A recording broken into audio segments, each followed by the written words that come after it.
Alors bonjour à tous, c'est Puish. Aujourd'hui on se retrouve pour une petite critique ciné. Alors d'un film qui, comme vous pouvez le voir, rien qu'à la jaquette, donc Inséminoïde. Alors un film de 1981, un film de science-fiction, un film britannique, réalisé par Warren J. Enfin, bon disons que au niveau réalisateur-acteur, bon c'est pas plus connu que ça.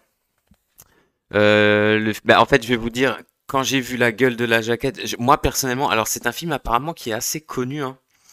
Moi personnellement, je ne le connaissais pas. Je l'ai vu parce qu'il y a eu une édition Blu-ray là chez Midnight Movies là, enfin Midnight, ouais, c'était ça. En fait, ils ont fait une édition. Le film a été complètement remasterisé. D'ailleurs, l'image est très très belle. Et donc moi, la jaquette, ben, comme j'aime les films à la con, ben, vous vous rendez bien compte qu'avec une jaquette pareille, moi ça m'attire. Donc je l'ai regardé. Et ben, c'est une variation sur Alien, hein, qui est sorti un peu avant, effectivement, qui a eu un énorme succès, hein. Alors le film, il est vraiment, mais c'est un gros nanar. Alors il n'y a pas beaucoup de budget, par contre c'est bien, disons que ils ont bien utilisé le peu de budget qu'ils avaient, hein. En fait, c'est un film de science-fiction, donc ça se passe sur une planète de glace. Il y a une équipe de scientifiques qui est là. Alors, ce qui est pas mal, c'est qu'ils ont tout mis dans des grottes comme ça, voilà. Ils ont leur labo dans une espèce d'installation, dans une espèce de montagne. On verra jamais de trop l'extérieur, hormis des grottes et quelques petits passages en extérieur comme ça. Qu'est-ce qu'on constate? On peut tout de suite voir que les costumes sont assez ridicules avec leurs lampes là quand ils sortent à l'extérieur, l'espèce de combinaison de spationautes là. Et ben en fin de compte, ils font des recherches archéologiques apparemment parce que la civilisation de cette planète aurait disparu. Bon, ils tombent sur des cristaux bizarres, il y a un accident, un des chercheurs est tué, l'autre devient fou à cause des cristaux, il se met à agresser ses collègues.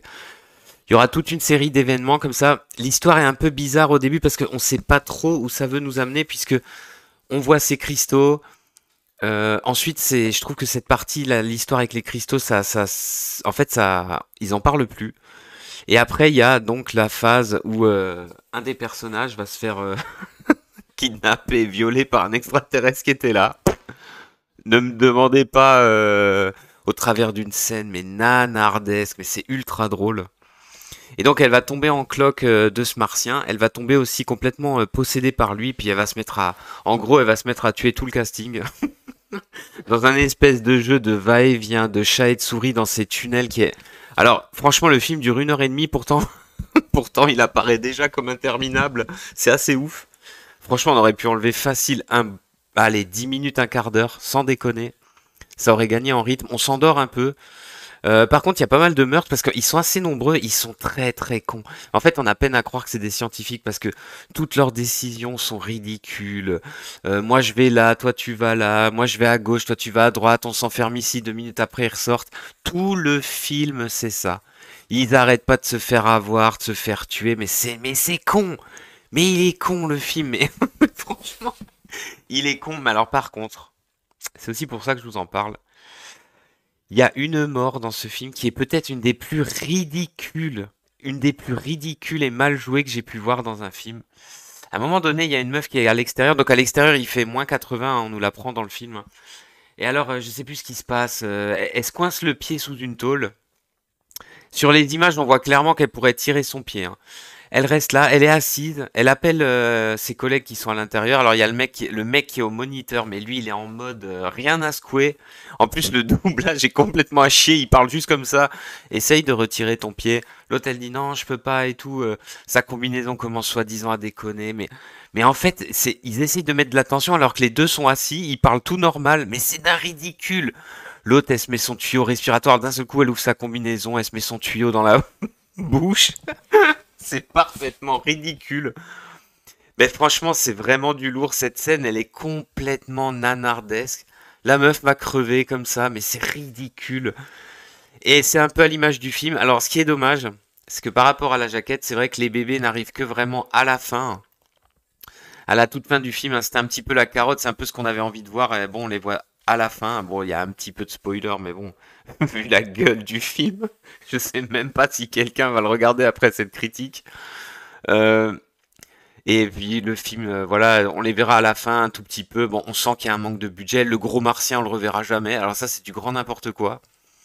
Le gros, le gros martien violeur, on le reverra plus. Et puis l'actrice qui est possédée, mais elle est à chier. À partir du moment où elle est possédée, elle est en cloque, elle est tout le temps en train de chialer ou en train de hurler, mais elle pousse de ses cris, mais c'est des gros cris stridents, mais c'est un truc de fou. On voit tous ces plombages dans le film, surtout dans la version que j'ai, la version remasterisée. C'est totalement ridicule, totalement surjoué.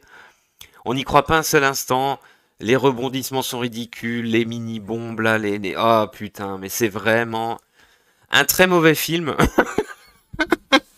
Du coup, que je ne vous conseille pas vraiment, sauf si, bah, après mes critiques, où vous êtes amateur de films à la con, alors celui-là, il est pas mal, hein, franchement, en termes de grosse bouse, on est bien.